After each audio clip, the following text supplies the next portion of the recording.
Filter coffee போடுறதுக்கு நம்ம எப்பொழுதுமே ஃபுல் க்ரீம் பால் தான் யூஸ் பண்ணணும். அதே பிளஞ்சருடைய தலைக்கு மேலே மெதுவாக ஊற்றணும். ரொம்ப ஃபோர்ஸாலாம் ஊற்றக்கூடாது. அதே நேரம் கொதிக்கிற தண்ணியை ஊற்றிடக்கூடாது.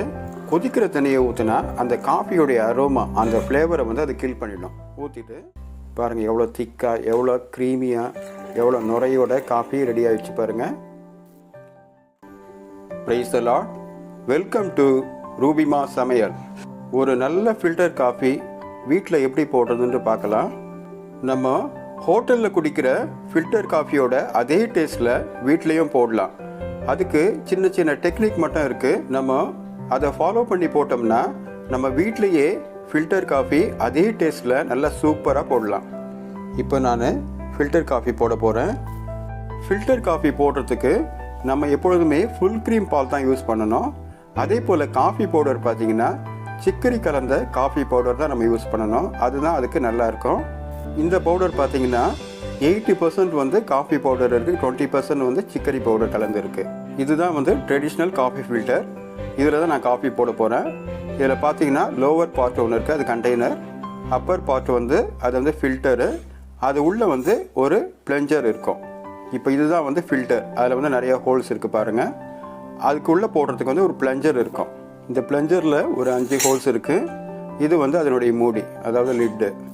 காஃபி போடுறதுக்கு முன்னால் நம்ம அந்த காஃபி ஃபில்டரை வந்து ப்ரீஹீட் பண்ணிக்கணும். அதாவது ஸ்டவ்வை வந்து ஆன் பண்ணிவிட்டு ஒரு லோ ஃப்ளேமில் வச்சுக்கிட்டு ஃபஸ்ட்டு அதனுடைய பிளஞ்சரு, அதுக்கப்புறம் அதனுடைய ஃபில்டர், அதெல்லாம் வந்து நம்ம ஹீட் பண்ணிக்கணும். அப்படி ஹீட் பண்ணும்போது என்ன ஆகுன்னா, அந்த ஹோல்ஸுங்களில் ஏதாச்சும் காஃபி பவுடருடைய ரெசிடியூஸ் பார்ட்டிகல்ஸ் ஒட்டி இருந்துச்சுன்னா அதெல்லாம் ரிமூவ் ஆகிடும். அந்த கீழே உள்ள கண்டெய்னரையும் ஹீட் பண்ணிக்கலாம். கொஞ்சம் கூட தண்ணி இல்லாமல், ஈரப்பதம் இல்லாமல் அதை நம்ம வந்து ட்ரையாக வச்சுக்கணும்.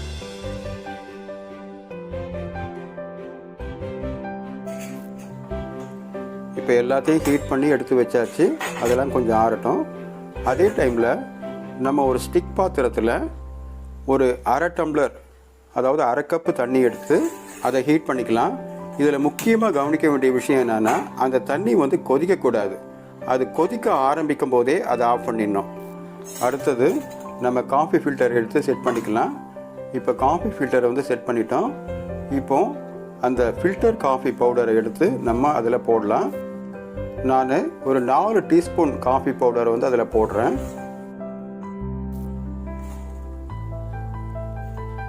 காஃபி பவுடர் போட்டுட்டு அந்த ஸ்பூன்லேயே கொஞ்சம் அதை அழுத்தி விட்டுக்கலாம். அந்த ஸ்பூன்லேயே கொஞ்சம் அந்த பவுடர்களை அழுத்தி விட்டுட்டு இப்போ அந்த பிளஞ்சரை எடுத்து அது மேலே வந்து ப்ளேஸ் பண்ணணும். அந்த பிளஞ்சரை ப்ளேஸ் பண்ணும்போது நல்லா டைட்டாக பண்ணிடக்கூடாது, மேலோட்டமாக வைக்கணும். அதே நேரத்தில் ரொம்ப லூஸாக வைக்கக்கூடாது. அந்த பிளஞ்சரை கொஞ்சம் அழுத்தி வச்சுட்டு அதுக்கு மேலே ஒரு 2 டீஸ்பூன் காஃபி பவுடரை போடுறேன். இப்போ பாருங்கள், நம்ம வால் பாத்திரத்தில் வச்ச அந்த தண்ணி கொதிக்க ஆரம்பிக்க போது இந்த ஸ்டேஜில் வந்து நம்ம ஆஃப் பண்ணிடணும். ஆஃப் பண்ணிவிட்டு அந்த தண்ணி எடுத்து அந்த பிளஞ்சருடைய தலைக்கு மேலே மெதுவாக ஊற்றணும். ரொம்ப ஃபோர்ஸாலாம் ஊற்றக்கூடாது. இது போல் பொறுமையாக மெதுவாக ஊற்றணும். அதே நேரம் கொதிக்கிற தண்ணியை ஊற்றிடக்கூடாது.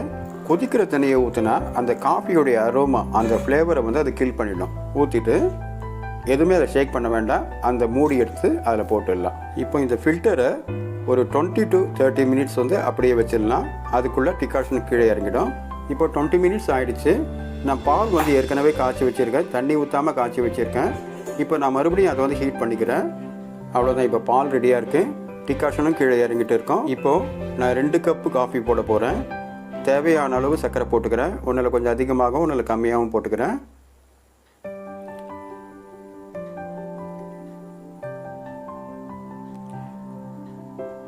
இப்போ பாருங்கள், டிகாஷன் வந்து எவ்வளோ திக்காக வந்துருக்கு பாருங்கள். இப்போ நம்ம தேவையான அளவு டிகாஷன் ஊற்றிக்கலாம்.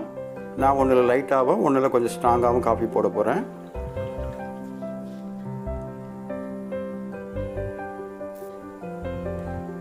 இப்போ அந்த கப்பில் நம்ம பாலை ஆட் பண்ணிக்கலாம். ஒரு ஸ்ட்ரெயினர் வச்சு நம்ம பாலை ஆட் பண்ணிக்கலாம். ஏன்னா அந்த ஏடுலாம் இருக்கக்கூடாது. ஏடு இருந்தால் அவ்வளோ நல்லா இருக்காது. இப்போவே காஃபியோடைய ஸ்மெல்லு சூப்பராக வந்துடுச்சு.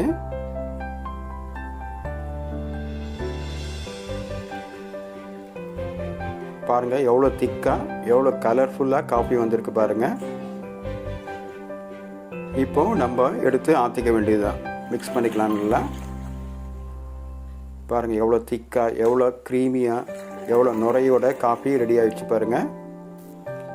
எப்பொழுதுமே நம்ம காஃபி குடிக்கும்போது அந்த காஃபி கொஞ்சம் கசப்பு தன்மையோடு இருந்தால் தான் நல்லாயிருக்கும். அந்த காஃபியுடைய டேஸ்ட் வந்து நம்ம வாயில் ஒரு 1/2 ஹவர்னால் நிற்கணும். அதுதான் வந்து நல்ல ஒரு ஃபில்டர் காஃபியுடைய தனித்தன்மை. பாருங்கள், ஒரு ஸ்ட்ராங் காஃபி, ஒரு லைட் காஃபி ரெடி ஆகிடுச்சு. இந்த மழை காலத்தில் குளிர்காலத்தில் நம்ம இதே போல் வீட்லேயே நம்ம வந்து ஃபில்டர் காஃபி போட்டு குடித்தோம்னா ரொம்ப நல்லா இருக்கும். காஃபி பவுடர் நிறைய கிடைக்குது, சிக்கரி கலந்த காஃபி பவுடர். இல்லைன்னா நம்ம காஃபி பவுடர் தனியாக வாங்கிட்டு நம்ம வீட்லேயும் சிக்கரி கலந்துக்கலாம். காஃபி பவுடர் அரைக்கிற இடத்துலையும் நம்ம சிக்கரி கலந்து காஃபி பவுடர் அரைச்சி கொடுக்க சொன்னால் அவங்க அரைச்சி கொடுப்பாங்க. அவ்வளோதான் ஃப்ரெண்ட்ஸ், காஃபி போட்டு முடித்தாச்சு. நான் போட்ட காஃபியை நான் டேஸ்ட் பண்ணி பார்க்க போகிறேன். இது வரைக்கும் இந்த வீடியோவை பொறுமையாக பார்த்தவங்க அனைவருக்கும் நன்றி. இதுவரைக்கும் ரூபிமா சமையல் சேனலை சப்ஸ்கிரைப் பண்ண எல்லாருக்கும் மிக மிக நன்றி. தொடர்ந்து எங்களுக்கு ஆதரவு தாங்க. உங்கள் ஆதரவோடு நாங்கள் இன்னும் நிறைய வீடியோ போட காத்துக்கிட்டு இருக்கோம். எங்களை தொடர்ந்து என்கரேஜ் பண்ணுங்கள். வீடியோ பிடிச்சிருந்தா மற்றவங்களுக்கும் ஷேர் பண்ணுங்கள். சப்ஸ்கிரைப் பண்ணாதவங்க உடனே சப்ஸ்கிரைப் பண்ணுங்கள். தேங்க்யூ. God bless you.